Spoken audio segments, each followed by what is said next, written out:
Elecciones.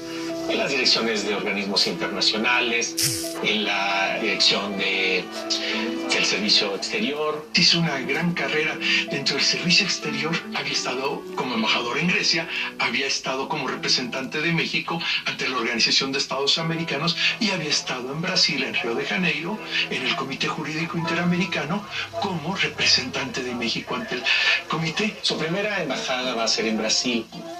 Él va a suceder nada menos que Alfonso Reyes. En Brasil va, digamos, a seguir su línea americanista. Y conoció profundamente la filosofía brasileña. En este México de hoy, donde Brasil es a veces un amigo y también a veces un rival, su conocimiento profundo de Brasil, su amor por Brasil, su simpatía por esa otra parte de nuestra América Latina, hay que tomarlo muy en cuenta y es parte esencial de su carrera diplomática. Y después una segunda embajada es en Italia. Se ocupaba de cuestiones que tenían que ver con el Vaticano, cuando México todavía no tenía relaciones con el Vaticano. Entonces un católico de izquierda que entienda la postura del Estado, profundamente juarista. Pero es que don Antonio combina dos ventas que son aparentemente contradictorias, pero que en realidad son compartidas por muchos intelectuales mexicanos, sobre todo del 19 y principios del 20. Es, por una parte, un creyente, un cristiano, pero por otra parte es un liberal. Fue muy crítico de la reanudación de relaciones con el Vaticano en los 90.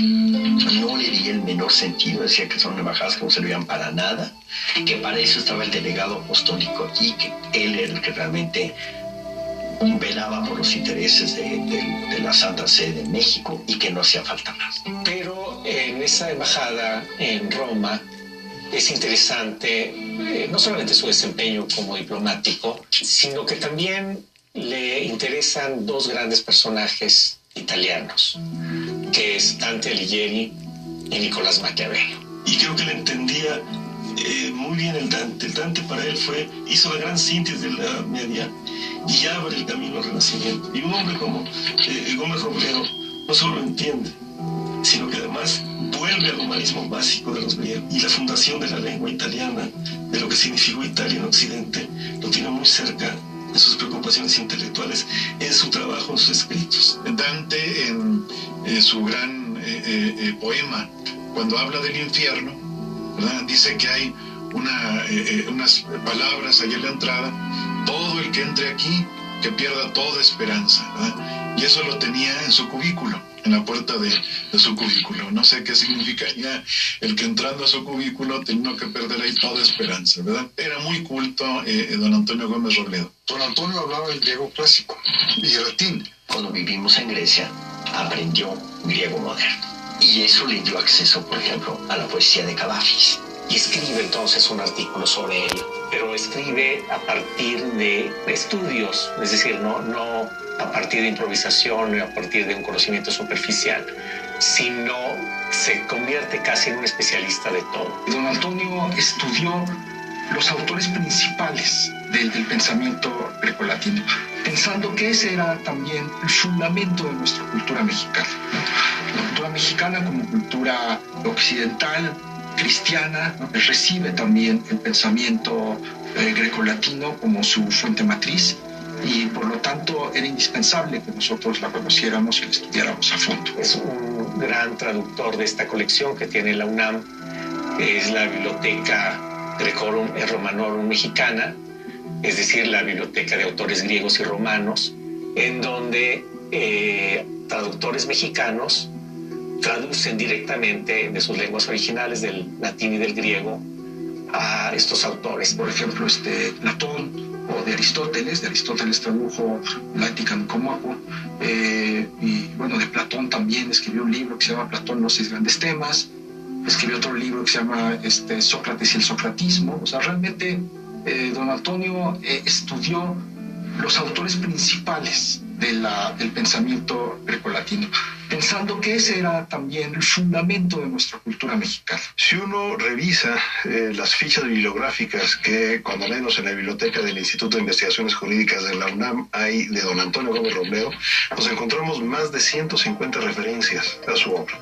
Tiene una vastísima obra tanto en materia filosófica como en materia jurídica e inclusive en materia biográfica. Todo lo que hizo, lo hizo con entrega y todo lo hizo con dedicación. Y en cada una de esas actividades encontró un sentido, ¿no? Que en el caso del trabajo en la diplomacia era una vocación de servicio, y en el caso de la escritura, de su trabajo como pensador, como filósofo, como ensayista, tenía que ver con su investigación sobre la naturaleza del ser humano. Para Gómez Robledo, cada hombre es depositario de los valores de la humanidad. Cada uno de nosotros tenemos que responder por la justicia, por el bien, por una serie de valores que tienen una relación y que hacen, digamos, un conjunto de lo que es lo mejor del género humano. Lo hace estudiar si puede haber una guerra justa o no. Y el problema de la guerra justa, incluso en la conquista de América, los reyes de España se preguntaron si la conquista de estos nuevos territorios era justa o no. Les preocupaba de alguna manera la salvación de sus almas. ¿Qué tan justo es hacer la guerra a los indios? ¿Qué tanto tiene España o tenía España en ese momento un título jurídico suficiente para asentarse en estas tierras? ¿Y qué tanto los indios tenían capacidad jurídica para ser dueños de sus tierras?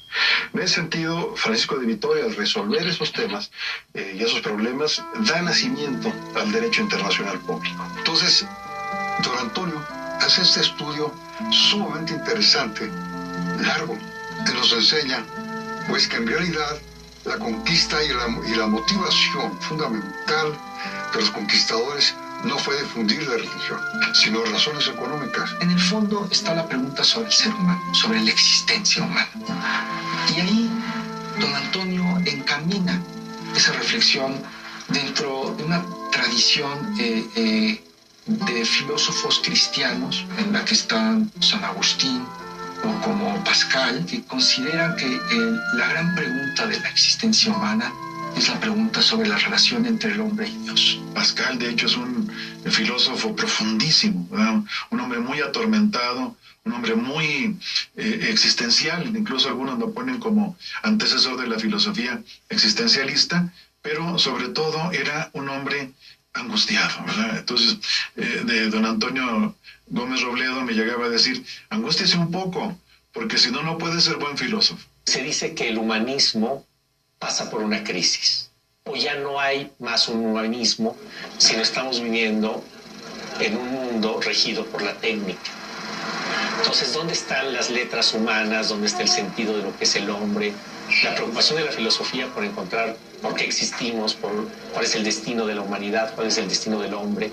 Pensaba eso, que el sentido de la humanidad era la prioridad, era lo que tenía uno que preservar, que cuidar. Nada tenía función o sentido sin considerar al hombre como centro de las cosas. Yo creo que era un gran humanista, don Antonio Gómez Robledo.